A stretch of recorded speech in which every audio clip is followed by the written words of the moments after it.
They apparently like the eggplant. Thank you for pollinating my flowers. Alright, the tomatoes were a wild jungle after being away for 3.5 days. I came in and really pruned them pretty hard, pretty significantly. I had a huge pile of leaves that I took off. The super sweet is doing great. We've been picking and eating them pretty much every morning. Queen Elizabeth is now ripe and putting off just as many as her sisters are. The only one that really seems to be struggling is the one that I have in the pot. That one is struggling pretty badly with blight, and I have removed several of the bottom leaves. I mean, it looks really, really puny compared to these guys. So I don't know that I'd recommend growing a indeterminate variety in a 5-gallon bucket. I just noticed, I was kind of curious when I would know when the lime green salad tomato is ripe. And look, it's starting to turn. How exciting is that? So I guess I will know, because it's literally turning lime green. How great. Delicious tomato. Look at that guy. That's huge.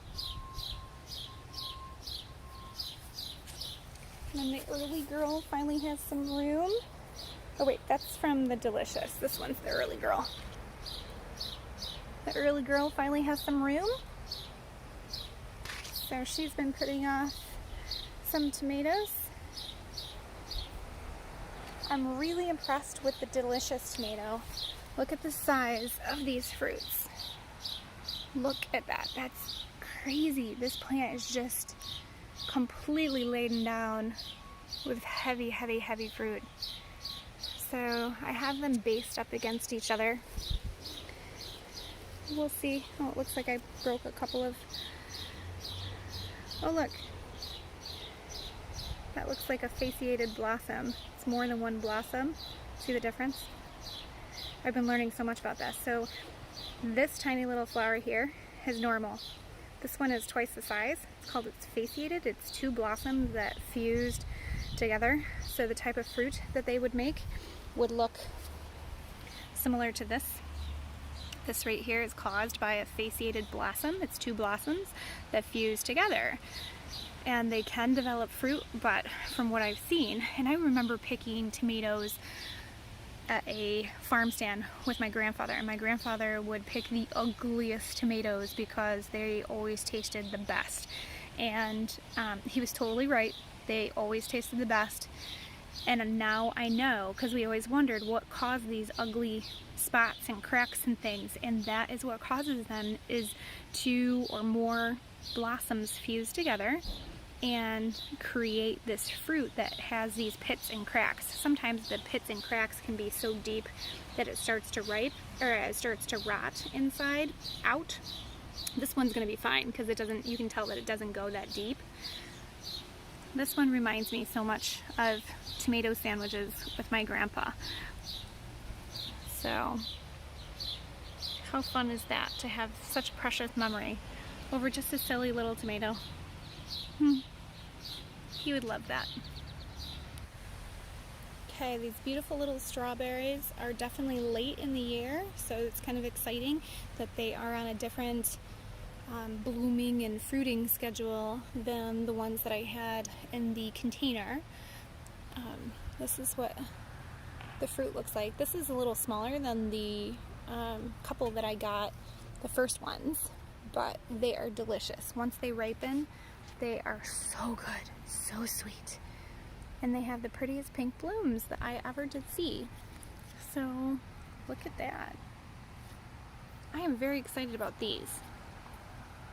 I will definitely be making sure that I save all of the runners off of these, as well as my other ones. The other ones were large fruits, and as long as it didn't, as long as they had, you know, equal watering, they were so delicious. So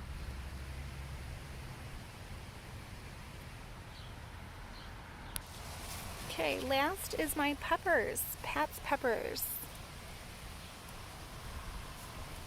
Look to be doing great. That's the black check. I don't really see any color changing yet, so we'll see. I did harvest one of the sweet, and it's got some babies coming off of it, really teeny tiny ones. But it's putting off more flowers, so. Then this one is the Thunderbolt. I don't know what color it will get, but it looks like I only have one and then some flowers off of it. And the purple pepper, I harvested my first one. I haven't done anything with it yet. We'll have it for dinner most likely. The Mountaineer sweet pepper is from Fruition seeds. I bought it as a plant seedling, and that is doing well. Haven't harvested anything off of that one either. The sweet banana is a Pat's pepper, and I harvested 2 of these. We should be eating those today. This one, these 2 actually in this square are ones that I grew. This one is a yellow monster, and he's very tiny, but he's making it. And the other one is just a sweet pepper. No fruit yet, but some blossoms. It's trying. Then I have the poblano, which has got a pepper in the back and a few more little ones. And then the Chinese 5-color is shooting off lots of purple ones. It is, again, fighting for space between the ground cherry and the eggplant, but it's got some blooms on it. Looks like I must have whacked it when I was pruning, but we'll see how that does.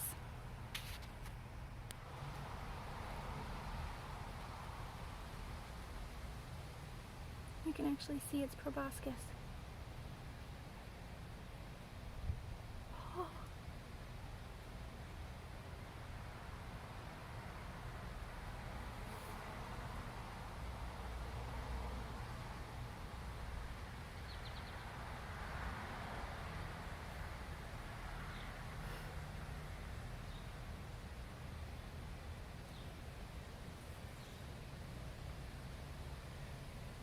Not even sure what kind of, whoop, occupied.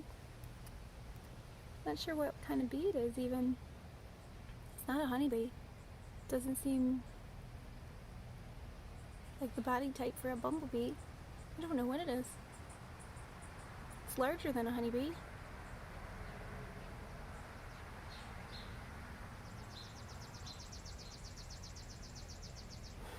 He's enjoying that flower though.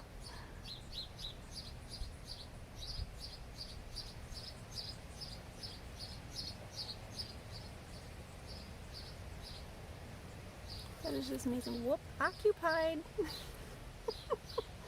Man. You can see what flower is bringing the pollinators in. It occurred to me that, other than the little strawberries, the pink strawberries, the only flowers that I have, it's bringing a lot of attention, the only flowers that I have are yellow. The cucumbers are yellow, all the squashes are yellow. I guess the insides of the nasturtium are yellow, but they're sort of orangey. But that's it. So it's all yellow flowers in my garden. I had planted some cosmos that's just, oh my goodness. That is so interesting that they won't go into the same flower. They're like, nope.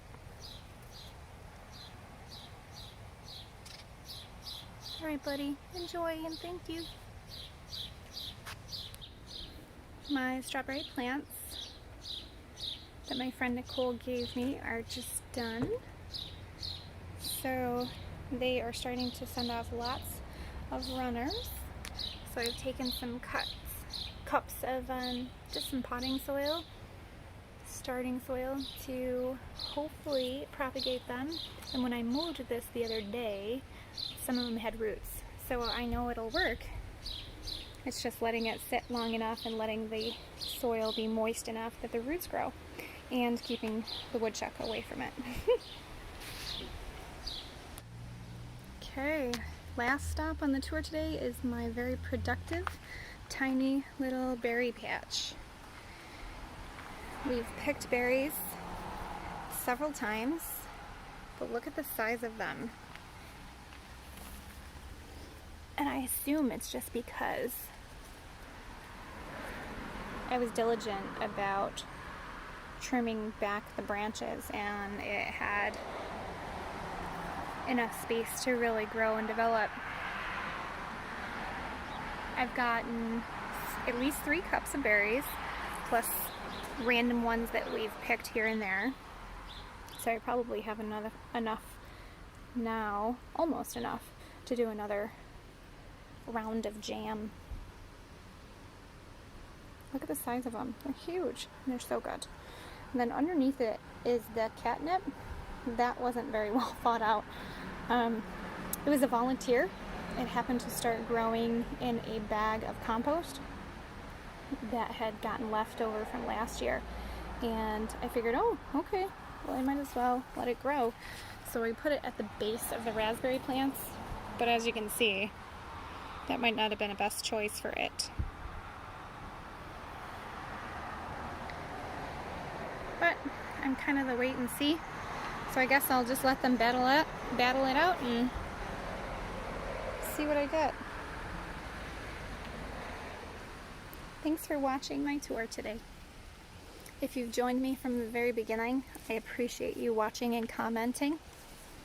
If you're new, my name is Kim, and I am Homestead Hopeful. Learning as I wait, growing when I can.